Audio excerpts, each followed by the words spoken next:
ఓం మహాగణాధిపతయే నమః. ఓం గురుభ్యో నమః. ఓం శ్రీమాత్రే నమః. పరమేశ్వర స్వరూపమైనటువంటి జ్యోతిష, వాస్తు మరియు ఇతర అనేకమైనటువంటి శాస్త్రములను మనకు అందించినటువంటి మహర్షులకి నమస్కారం. హయగ్రీవ హయగ్రీవ హయగ్రీవేతియో వధేత్ తస్య నిస్సరతే వాణి జహ్నుకన్యా ప్రవాహవత్. అరుణాం కరుణాతరంగితాక్షీం ధృతపాశాంకుశపుష్పబాణచాపాం అనిమాదిభిరావృతాం మయూకైః అహమిత్యేవ విభావయే భవానీం. శ్రీమాత్రే నమః. ప్రేక్షకులకి ఆ లలితాంబిక అమ్మవారి యొక్క అనుగ్రహం పరిపూర్ణంగా కలగాలని మనస్ఫూర్తి కోరుకుంటూ మనం ఈరోజు శని వక్రగతి వల్ల ద్వాదశ లగ్నాల వారికి మరియు ద్వాదశ రాసుల వారికి, లగ్నం తెలియని వారి రాశిని చూసుకోండి, ఏ విధమైనటువంటి లాభములు ఉంటాయి మరియు పర్టికులర్ లగ్నం వాళ్ళు ఏ రెమెడీ చేసుకుంటే బాగుంటుంది అనేటువంటి విషయాలను ఇప్పుడు మనం తెలుసుకుందాం. సింహలగ్నము, సింహరాశి, మీకు ఈ వక్రించిన శని ఎటువంటి లాభాలు ఇవ్వబోతున్నాడు, ఏ జాగ్రత్తలు తీసుకోవాలి చూసినట్లయితే, మీకు శని వక్రగతి అనేటువంటిది ఆగినటువంటి ధనాన్ని ఇస్తుంది. అదేవిధంగా వ్యాపారంలో అభివృద్ధి వైపు వెళ్ళనుంది. మీ యొక్క వ్యాపార లాభాలు కానివ్వండి, వ్యాపార సంబంధించినటువంటి విషయాలు కానివ్వండి, గతంలో ఇంటర్వ్యూస్కి వెళ్ళి ఫెయిల్యూర్ అయినటువంటివి ఏవైతే ఉంటాయో ఇప్పుడు మరలా ఆ యొక్క ఇబ్బంది అనేటువంటి తగ్గి కాస్త ఉద్యోగ అవకాశాలు రావడానికి శని వక్రగతి యోగిస్తుంది. బికాజ్ ఆఫ్ సప్తమ స్థానంలో ఉండే శని 6వ స్థానంలోకి వస్తున్నాడు. 6వ స్థానం అనేటువంటి నిత్యకర్మ, అంటే మీ ప్రయత్నం సిన్సియర్గా ఎంత చేస్తారో దానికి తగ్గ రిజల్ట్ అనేటువంటిది 6లో ఉండే శని ఇస్తాడు. ఇప్పుడు సింహలగ్నం వారికి ఇస్తున్నాడు. అలా సింహలగ్నం వారి, సింహరాశి వారికి 6th హౌస్లోకి రాకపోయినా 6th హౌస్ రిజల్ట్స్ జరుగుతుంటాయి ఇక్కడ.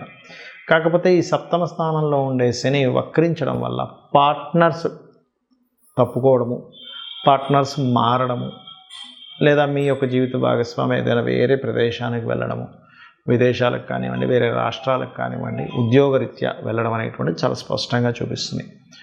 అయితే ఇక్కడ ఉద్యోగ అవకాశాలు, ఇంటర్వ్యూస్లో సెలెక్ట్ అవ్వడము, బిజినెస్ రంగాల్లో ఉండేటువంటి వారు కొంతవరకు లాభదాయకంగా ఉండడము, ఇటువంటివన్నీ వస్తూ దీంతోపాటు 6లోకి వెళ్ళేటువంటి శని రుణ సంబంధించినటువంటి విషయంలో కూడా పాజిటివ్స్ని ఇస్తాడు. అంటే రుణాలు లభించేలా చేస్తాడు ఇక్కడ. ఇక మీరు చేయవలసినటువంటి దేవత ఆరాధన కానివ్వండి, జాగ్రత్తలు కానీ తీసుకోవాలి అంటే ఈ 4 మరియు 9 అధిపతి అయినటువంటి కుజుడి మీద శని దృష్టి ఉన్నందుకు ఈ పర్టికులర్గా ఈ వక్రించిన శని వల్ల, ఎందుకంటే వక్రించిన శని మనకి అక్కడి నుంచి మకరంలోకి వచ్చినా, కుజుడు ఒకవేళ వృషభంలోకి వెళ్ళినా 1/9 యాక్సెస్లో అది కనెక్ట్ అవుతూ ఉంటాడు.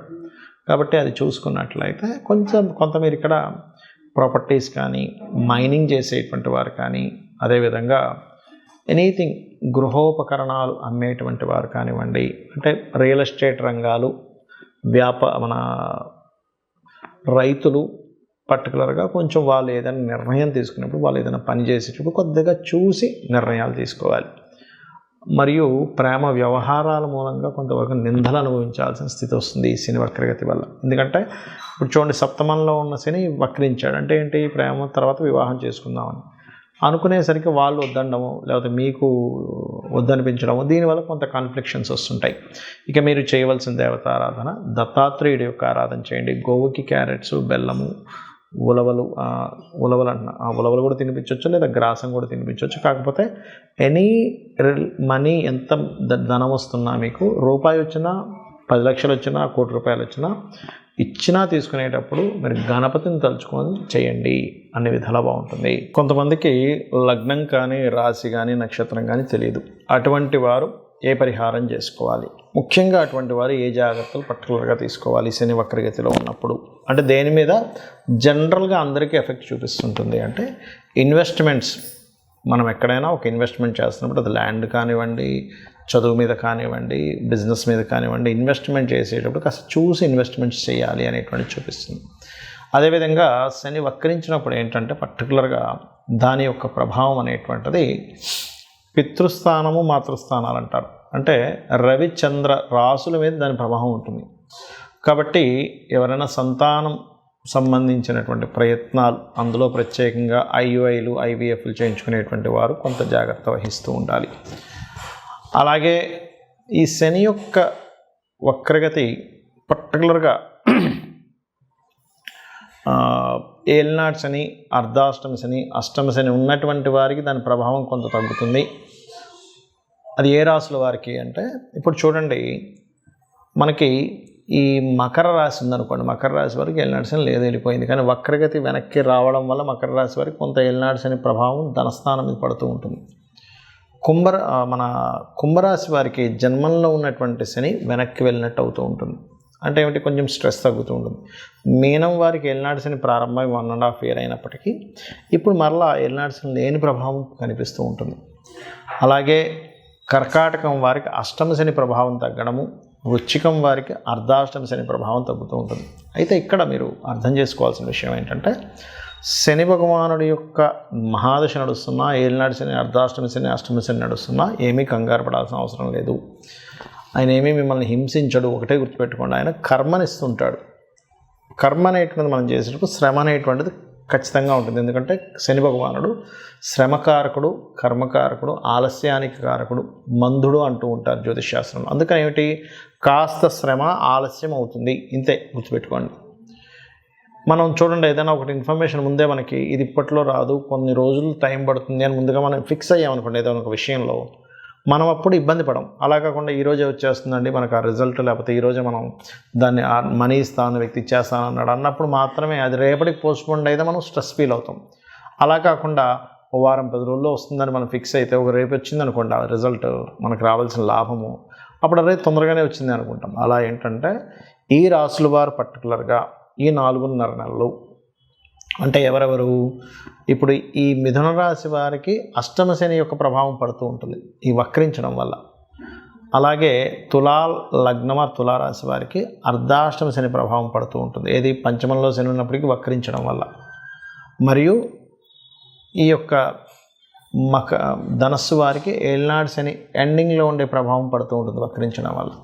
వీరు కొంత జాగ్రత్త వహిస్తూ ఉండాలి. అలాగే ఇక్కడ ముఖ్యమైనటువంటి విషయం ఏంటంటే, చాలామంది వాళ్ళ జన్మజాతకంలో ఉన్నటువంటి ప్లానటరీ పొజిషన్స్ ఏమిటి, పిఏసి అంటారు, అంటే ప్లేస్మెంట్ ఆస్పెక్ట్ కంజంక్షన్ ఏమిటి, మహాదశ ఏం నడుస్తుంది, ఏ గ్రహం బలంగా ఉంది, ఏ గ్రహం బలహీనంగా ఉంది అనేటువంటి విషయాన్ని పరిశీలించడం మానేసి కాలసర్పదోషం ఉంది, లేకపోతే సర్పదోషం ఉంది, లేనట్లయితే ఏలినాటి శని నడుస్తుంది, ఇంకోటి ఏదో స్త్రీదోషం ఉంది, పితృదోషం ఉంది, అందుకే నేను జీవితంలో ఎదగలేకపోతున్నాను అనుకుంటారు. అది కేవలం ఆ పార్ట్ వరకే.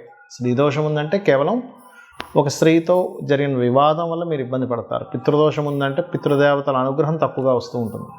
కాలసర్పదోషం ఉందంటే అది కాలానికి ఆపాదించబడాలి కానీ జన్మజాతకానికి చేయకూడదని చెప్పబడింది.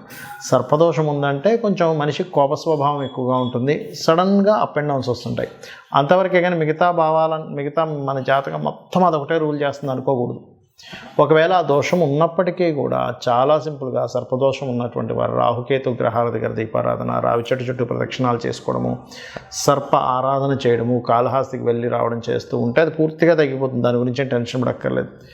ఏలినాటి శని, అర్ధాష్టమ శని, అష్టమ శని నడిచేటప్పుడు మీరు చక్కగా ఏంటంటే కాస్త మధ్యాహ్నం పూట నిద్రించడం మానేయాలి. అది అనారోగ్యము చిన్నపిల్లలకి, స్త్రీలకి వర్తించదు. మళ్ళీ ఇది ఆరోగ్యంగా ఉండేటువంటి యువకులు కనుక మధ్యాహ్నం నిద్రిస్తే ఏలినాటి శని, అష్టమ శని సమయంలో వాళ్ళకి ఆ శని ప్రభావం మరింత నెగిటివ్గా ఎక్కువ పడుతూ ఉంటుంది. వాకింగ్ ఎక్కువ చేయడము, ఎక్కువ శ్రమించడము, ఇట్లాంటివి చేస్తూ ఉండాలి. అప్పుడు దాని ప్రభావం అనేటువంటిది పడదు. అదేవిధంగా స్త్రీ శాపం ఉంటుంది, అంటే శుక్రుడు పాడైనప్పుడు సర్వసాధారణంగా అనవసరంగా మీరు స్త్రీలతో గొడవలు పెట్టుకోకూడదు. మాతృశాపం ఉన్నప్పుడు మాతృతో ఇంకా ఎక్కువ గొడవలు పెట్టుకుంటే ఆ కర్మ ఇంకా పెరుగుతూ ఉంటుంది. పితృశాపాలు ఉన్నప్పుడు తండ్రితో ఎక్కువగా గొడవలు పెట్టుకోకూడదు. ఇవన్నీ ఏంటంటే ఈ గ్రహాలు ఇవి ఎందుకు ఇలా ఏర్పడ్డాయంటే పూర్వజన్మలో చేసుకున్నటువంటి కర్మ ఆధారంగా ఇవి ఇలా వచ్చాయి. కాబట్టి దాన్ని మనం అర్థం చేసుకొని ఇంకా ఆ కర్మను పెంచుకోకుండా పోయిన జన్మలో చేసిన కర్మ వల్ల ఇలా ఏర్పడింది కాబట్టి నేను దీన్ని తగ్గించుకోవాలనుకుంటూ నిత్యము అమ్మవారి యొక్క నామాల్లో, ఉదాహరణకి ఉద్యోగ సంబంధించిన ఇబ్బంది ఉంది, ఓం మాణిక్య మకుటాకార జానుద్వై విరాజితాయే నమః, లేదా ఓం శ్రీమాత శ్రీ మహారాజ్ని శ్రీమత్ సింహాసనేశ్వరియే నమః, ఇది చేసుకుంటూ ఉండండి. అలా కదండి ఫైనాన్షియల్గా ఇబ్బంది ఉంది, ఓం సంపత్కరీ సమారూఢ సింధుర వ్రజ సేవితాయే నమః, లేదా ఓం ధర్మాధ్యక్ష ధనాధ్యక్ష ధన ధాన్య వివర్ధినియే నమః చేసుకోండి. ఆ రకంగా అప్పులు ఉన్నటువంటి వారు ఓం అపర్ణాయ నమః. ఇలా ఒక్కొక్క దానికి మన లలితా సహస్రనామాల్లో ఒక్కొక్క నామాన్ని ఇవ్వడం జరిగింది. తద్వారా మీరు అద్భుతమైనటువంటి యోగాన్ని మీరు పొందవచ్చు, ఇది గుర్తుపెట్టుకోండి. అలాగే మరొక విషయం ఏంటంటే ఇక్కడ ఈ యొక్క రాశి అంటే ఇప్పుడు మనం చెప్పుకున్నటువంటివి ఏవైతే లగ్నము రాశి ఉందో మీ పర్సనల్ చార్ట్లో మీ లగ్నరీత్యా ఏ కాంబినేషన్ ఏర్పడింది, దానికి ఏ దానం ఇవ్వాలి, సింపుల్గా ఆ గ్రహానికి దీపారాధన చేయడం ద్వారా కూడా మీరు క్లియర్ చేసుకోవచ్చు ఒక మంత్రం ద్వారా. అంతేగాని అమ్మో నాకు ఈ మహాదశ నడుస్తుంది ఏదో అయిపోతుంది అనేటువంటిది పెట్టుకోకండి. కర్మ చేస్తూ ఉండండి, మీ పని మీరు చేసుకుంటూ ఉండండి, భగవంతుడికి సమర్పిస్తూ మీ పని మీరు చేసుకుంటూ ఉండండి. ప్రతి విషయాన్ని భగవంతుడికి సమర్పిస్తూ మీరు కనుక చెయ్యగలిగితే అద్భుతమైనటువంటి ఫలితాలు మీరు పొందుతారు. శ్రీమాత్రే నమః.